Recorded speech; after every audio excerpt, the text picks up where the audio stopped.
News insight के साथ मैं हूं आमिर ज़िया। साबिक वज़ीर-ए-आज़म इमरान खान साहब को एक और मुकदमे में ज़मानत मिल गई है, लेकिन ये सवाल बदस्तूर मौजूद है कि तोशाखाना 2 के मुकदमे में 10 लाख रुपए के मुशरिकों के एवज़ उनको रिहाई नसीब होती है या उन्हें किसी और मुकदमे में धर लिया जाता है। जहाँ तक वफाकी हुकूमत का सवाल है, उसने अपने इरादे ज़ाहिर कर दिए। वज़ीर इत्तलात जो हैं वफाकी अताउल्लाह तारड़ साहब, उन्होंने बिल्कुल वाज़े अल्फाज में कहा है कि जी 9 मई के जो हंगामे हुए तो उसके हवाले से मज़ीद शवाहिद जो हैं हुकूमत के पास आ गए हैं और इमरान खान साहब की जो रिहाई है वो मुमकिन नहीं है। क्योंकि ज़ाहिर है हमें समझ में भी ये बात आनी चाहिए कि हुकूमत जो है उसको खदशा इस बात का है कि इमरान खान अगर रिहा हो जाते हैं तो अपने कारकुनों को, अपने हिमायतियों को जो है हुकूमत मुखालिफ तहरीक में ज़्यादा मुतहर्रिक कर सकते हैं, और ख़ुसूसन ऐसे वक्त में कि जबकि उनकी जमात जो है ज़ोर शोर से 24 नवंबर को एहतजाज की तैयारियां कर रही है। अच्छा, लेकिन सवाल यहाँ पे एक बड़ा अहम है कि क्या सियासी हिद्दत में कमी के लिए हुकूमत के पास, मुक़्तदरा के पास, जो हमारे साहिबान इक़्तिदार व इख्तियार हैं, उनके पास कोई और फार्मूला है या नहीं है? क्या वो बदस्तूर जो है वो समझते हैं कि जी हम कंटेनर्स की आनी दीवार खड़ी करके अपने मुखालफिन को पकड़ कर जेल में डालकर मुकदमे उन पर बनाकर जो है पाकिस्तान के सियासी बुरान का खात्मा कर सकेंगे? और अगर मतलब है कि फ़िलवक्त यकीनन उनके पास, रियासत के पास ये ताकत होती है, हुकूमत के पास ये ताकत होती है कि हिज़्ब इख्तिलाफ की जो है मुहिम को, प्रोटेस्ट को कुचल सके, लेकिन उससे जो पाकिस्तान का मसला है वो आपको हल होता हुआ नज़र नहीं आता। पाकिस्तान का सियासी बुरान जो है वो दूर होता हुआ नज़र नहीं आता। वही इक़दाम उठाएंगे जी जो दहशतगर्दों के जो है वो साथ किए जाते हैं, चूँकि उन्होंने अपना बड़ा क्लियर बता दिया है, वो जहाद सियासत रियासत के खिलाफ जहाद करने के लिए आ रहे हैं। 24 का एहतजाज ज़मान पाक और बनी गाला की लड़ाई है। हम ये समझते हैं कि जो अनईजीनेस और फ्रस्ट्रेशन इनकी नज़र आ रही है उसका कोई फ़ायदा नहीं होगा, उसमें ये लोगों को प्रवोक कर रहे हैं। पाकिस्तान का जारी और सारी जो सियासी बुरहान अगर एक बहुत बड़ा मसला है इस मुल्क के लिए, तो उससे भी एक बड़ा मसला, उससे भी एक गंभीर मसला जो है वो दहशत गर्दी का बढ़ता हुआ फ़रीत है।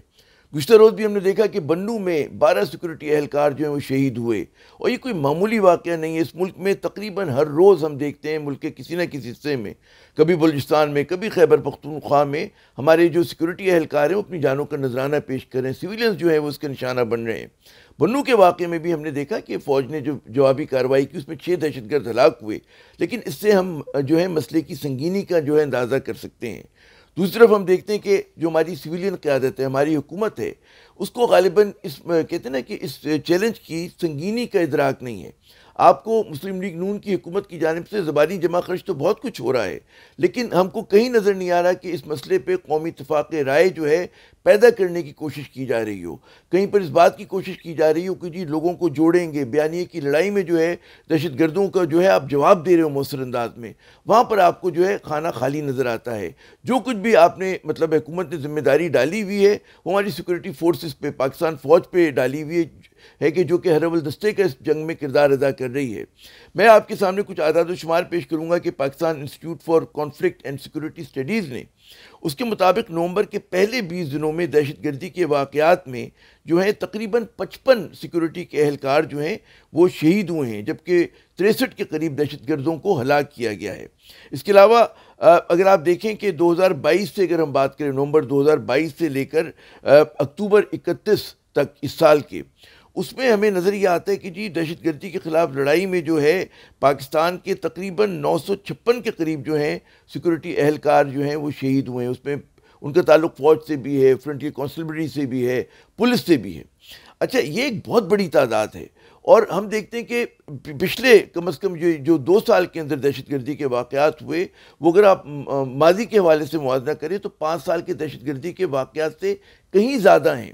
और फिर मैं वही बात दोहराऊंगा कि जनाब हमें नज़र नहीं आता कि हुकूमत जो है, हमारी सिविलियन क़यादत जो है, जो उसके करने का काम है वो कर रही हो। कल एपेक्स कमेटी का इजलास होता है, उसमें फ़ैसला किया जाता है कि जी नेक्टा को फ़ाल किया जाएगा। सवाल ये पैदा होता है कि जी नेक्टा को पहले क्यों नहीं आप लोगों ने फ़ाल किया? अब बात हो रही है कि जी कौमी यकजहती पैदा की जाएगी दहशतगर्दी के ख़िलाफ़। सवाल ये पैदा होता है कि जी पहले आपने ये कोशिश क्यों नहीं की? यानी कि इतने रोज़ मतलब है, ये कोई नया मसला तो नहीं है पाकिस्तान के लिए। गुज़श्ता 2 बरस से जो है हम देख रहे हैं कि मुतवातिर दहशतगर्दी के वाक़यात में इजाफ़ा हो रहा है। एक तरफ हमको नज़र आता है कि बलूचिस्तान में जो तंग नज़र कौम परस्त क़ुव्वतें हैं वो दहशतगर्दी में मुलविस हैं, फिर TTP के अनासिर जो हैं वो सरहद पार से आके इस मुल्क में दहशतगर्दी कर रहे हैं, लेकिन हुकूमत की तरफ से आपने तमाम जिम्मेदारी जो है वो पाक फ़ौज को दी हुई ہے اور پھر آپ کو جو ریفارمز کرنے ہیں، جو آپ کو انتظامی معاملات کو ٹھیک کرنا ہے، جو آپ کو ان کی فنڈنگ کو روکنا ہے، آپ کو اور دیگر اقدامات کرنے ہیں، وہاں پر جو ہے آپ کو نظر نہیں آتا کہ اس طرح کی کوششیں ہو رہی ہیں جس طرح کی ہونی چاہیے۔ حکومت کے وہی عللے تللے ہیں، سیاسی مخالفین کو کچلنا ہے، یہاں تک تو مطلب ہے کہ اس کے علاوہ آپ کو ان کی کہیں توجہ نظر نہیں آتی ہے۔ آج کے پروگرام میں ہم ان دونوں اہم موضوعات پہ بات کریں گے۔ ایک تو پی ٹی آئی کا 24 نومبر کے احتجاج ہے، اس پر بھی بات کریں گے، اور دہشت گردی کے واقعات پر بھی۔